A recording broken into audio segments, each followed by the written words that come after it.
Sir मेरा आपसे ये सवाल है कि जो गर्ल्स स्टूडेंट है वो फाइनेंशियली वीक है या और उनको मन है कि हम मेडिकल फील्ड में आगे बढ़े, जैसे कि नीट हो गया जो कि बहुत ज्यादा टाइम कंजप्शन होता है और इसमें फाइनेंशियली बहुत ज्यादा स्टेबल होना चाहिए। तो जिन बच्चियों का मन है या फिर गर्ल्स का मन है कि वो जाके मेडिकल फील्ड में अपना करियर बनाए, तो वो ऐसा कौन सा फील्ड चूज करे जिसमें उनका टाइम जो है वो भी शॉर्ट हो जाए और फाइनेंशियली भी प्रेशर ना पड़े। देखिए, ऐसे बच्चे जो कि फाइनेंशियली स्ट्रांग नहीं है या वो उनको लगता है कि हम शॉर्ट टर्म गोल करें ताकि हम अपने फैमिली को खुद और फैमिली को सपोर्ट कर सकें फाइनेंशियली भी, तो उसको नीट में सबको जानता है कि नीट जो होता है 6-7 साल का जर्नी है और फाइनेंशियली भी बहुत स्ट्रांग होना चाहिए। तो वैसे बच्चे एफर्ट नहीं कर पाएंगे जो फाइनेंशियली वीक हैं या फिर जिनको टाइम नहीं है। तो ऐसे बच्चों के लिए सबसे इम्पोर्टेंट हो जाता है कि शॉर्ट टर्म गोल करें या प्रोफेशनल कोर्स करें, जिसमें कि गर्ल्स के लिए या बॉयज़ के लिए सबसे इम्पोर्टेंट होता है पैरामेडिकल और नर्सिंग।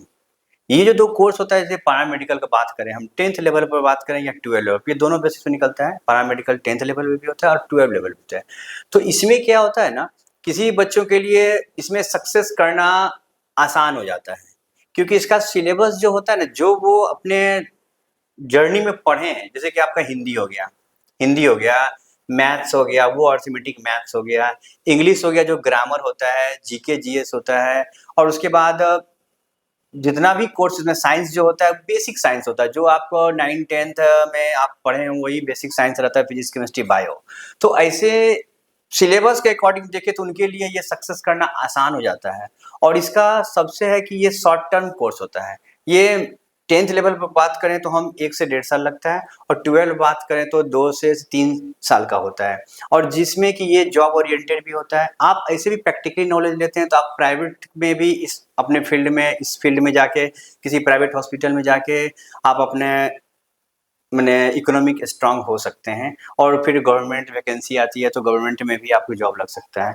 तो ऐसे बच्चों के लिए सबसे इम्पोर्टेंट हो जाता है कि वो पैरामेडिकल कोर्स कर ले, जैसे हो गया नर्सिंग में है, इसमें भी बहुत से ट्रेड होते हैं, तो अपने अकॉर्डिंग आप उसमें सेलेक्ट कर सकते हैं। तो सर पैरामेडिकल अगर जो आप बोले कि उसमें 10th और 12 दोनों लेवल पे होता है, तो सर सिलेबस क्या होता है 10th और 12 दोनों का एक एक करके आप बता दोनों दीजिए। का सिलेबस सेम है, बस नंबर ऑफ क्वेश्चन का सिर्फ अंतर होता है। जैसे बात करें हम 10th लेवल पे, तो 10th लेवल पे आपको हिंदी पूछते हैं, हिंदी हो गया, मैथ्स हो गया, इंग्लिश हो गया, और उसके बाद साइंस हो गया और जीके हो गया।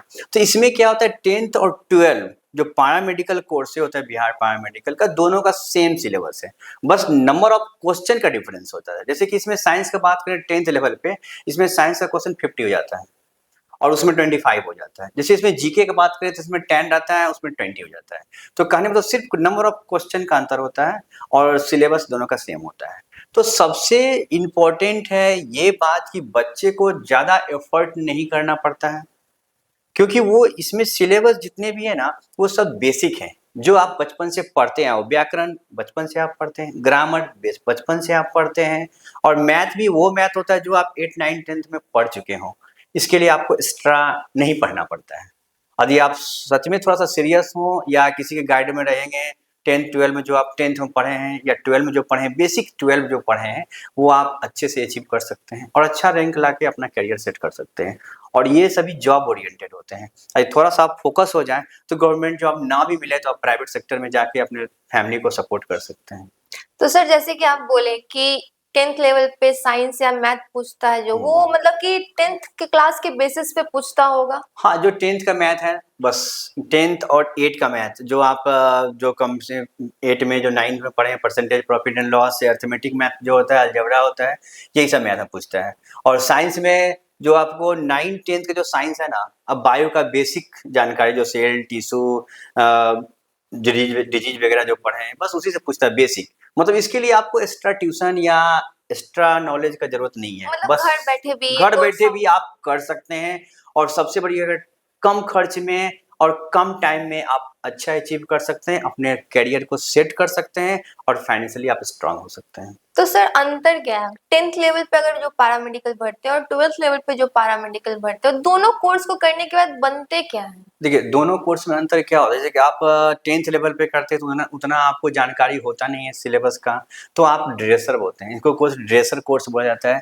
जैसे ड्रेसर कोर्स मतलब होता है कि आप जैसे कि किसी भी मेडिकल टर्म में बोले तो एक तरह से जो एनेस्थीसिया वगैरह, जो ड्रेसर मतलब फर्स्ट जो पेशेंट के साथ जो फर्स्ट मीटिंग होता है मेडिकल टर्म में, जो पहला मीटिंग होता है वो ड्रेसर के साथ होता है। उसका हेन-तेन मतलब पल्स रेट देखना, ये देखना, बीपी देखना, कपड़ा चेंज करना, मतलब एक समझिए तो छोटा नर्स होता है। और जब आप 12 लेवल पे करते हैं तो उसमें क्या हो जाता है ना, वो डॉक्टर का कंसल्ट में रहती है। मतलब आप डॉक्टर के जस्ट नीचे जो होता है वो होते हैं 12 लेवल पे, जो बीएससी नर्सिंग करते हैं या 12 लेवल पैरामेडिकल होते हैं।